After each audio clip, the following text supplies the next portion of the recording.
তো শুভ সকাল বন্ধুরা। তো আজকে আমাদের বাড়িতে একটা ছোট্ট করে খাওয়া দাওয়ার আয়োজন হয়েছে। তো সেইখানেই আজকে সবাইকে খাওয়া দাওয়ানো হবে। তো প্রথমেই আজকে নিয়ে এসছে টাটকা পাবদা মাছ। আহা দেখুন বন্ধুরা, কি টাটকা পাবদা মাছগুলো, কি দারুণ লাগছে না? দেখুন, আমি একটা তুলেও দেখালাম, কি দারুণ পাবদা মাছটা, একদম ফ্রেশ।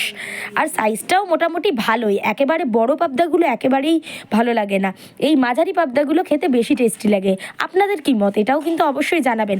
তো এই দিকে দেখতেই পাচ্ছেন আমার দিদাও কিন্তু এখানে মাছগুলো কাটতে বসে গেছে, আর এই দিকে আমার মা সব রান্নাবান্নার জিনিস গোছাচ্ছে। তো এই মাছটা কেটে ধুয়ে তারপরে নুন হলুদ মাখিয়ে দেখাচ্ছি আপনাদেরকে। ফাইনালি মাছ টাছ কাটা হয়েই গেল। এই তো দিদা কেটে দিল, এই যে মাছ, পাবদা মাছ। একদম দেখো কি টাটকা পাবদা মাছগুলো, একদম জ্যান্ত, একদম টাটকা মাছ। কাটা হয়ে গেছে। হ্যাঁ, আর দিদা এসে কেটে দিয়ে গেল, আর মা এখানে নুন হলুদ মাখিয়ে রেখে দিয়েছে আপাতত ম্যারিনেট করে। এইটা দিয়ে কি রান্না হবে? এটা সর্ষে দিয়ে করবো। সর্ষে পাবদা। ভাবতে পারছেন আজকে দুপুরবেলার খাওয়াটা কেমন হতে চলেছে?